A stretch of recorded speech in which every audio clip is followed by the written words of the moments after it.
Hi, I'm Bob Mulvihill, ornithologist for the National Aviary in Pittsburgh, Pennsylvania. Many of you have submitted questions for our Ask the Ornithologist program, and I'm here to try to answer those now.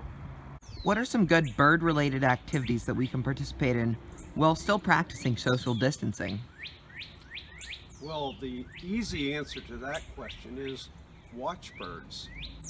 Watch birds from your own home. If you have bird feeders outside your windows, you'll be able to see birds all day long with lots of different behaviors, and it'll be very interesting and a wonderful way to spend time. It's also okay to go outdoors by yourself or with a small group, as long as you remember to use the social distancing parameters, which is no closer than 6 feet to any other person. But that works very well for a walk in the woods or a walk in the park when you can all be together loosely watching birds that are right now actually beginning to migrate. So as cold as it feels right now outdoors, there are actually birds that are beginning to return from the south. So for them, it's spring migration time. Mr. Mulvihill, how many years of schooling did it take for you to become an ornithologist? It took me all of my undergraduate college, and several years of graduate school to become an ornithologist. But everyone in my field takes a different path to becoming an ornithologist, but almost always it requires what's called postgraduate education. So either a master's degree or a doctoral degree in one of the biological sciences. So, when is a good time to put out my hummingbird feeders? Actually, it is time to put out your hummingbird feeders within the next few days. Certainly by the 1st of April should be your mark. If you get online, you can see that hummingbirds have made it all the way up into the Washington, D.C. area already. So I'd say go ahead and put your hummingbird feeder out now, and if you forget to get it out or aren't ready to put it out right now, make sure you have it out by April Fool's Day. Why do all the African penguins at the National Aviary have different spots on their chests? The African penguins have different spots, but so do all birds have individual variation. The thing of it is that the African penguins are bigger birds, and they have a plain white belly with scattered black spots.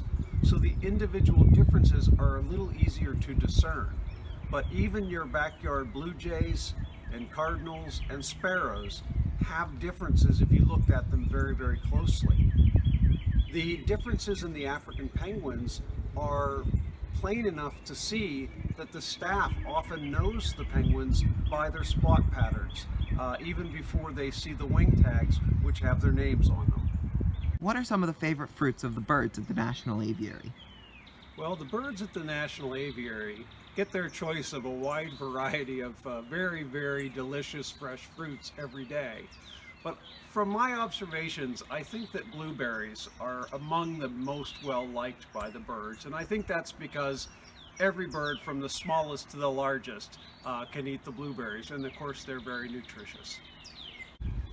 What's the most colorful bird in general? Of course, anything like that is a bit of a matter of opinion, but in my opinion, the most colorful bird in the world is the Himalayan munnel.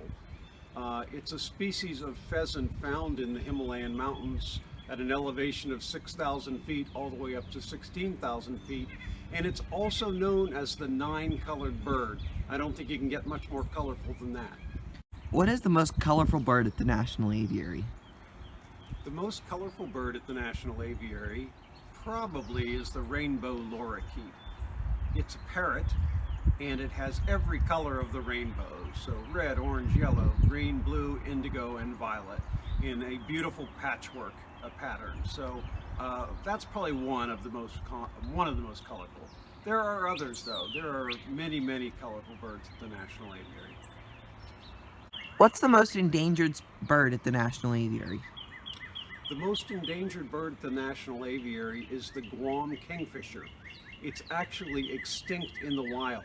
The only living Guam kingfishers are at facilities like the National Aviary, where we are successfully breeding them in the hope of returning them one day, very soon we hope, to the wild again on the island of Guam. How does the size of a bird affect its flight distance? That's a good question, and that's a tough question to answer because there are a lot of variables. If we talk about the size of a bird as meaning its weight, how heavy it is, then the heavier a bird is, the more difficult it is for it to fly. In fact, there's an upper limit for flying birds of about 40 pounds. But there's another way to think about size, and that's how big the wings are. And if the wings are large, then the flight might actually be less difficult for the bird. So one of the birds, for example, at the National Aviary that's quite large in its weight is the Andean condor, but it also has very large wings, has a wingspan of about 10 feet, so that it actually can fly quite easily as it soars over the Andes Mountains in search of carcasses that it can feed on. I want to thank everybody for writing in with their questions for the Ask the Ornithologist feature.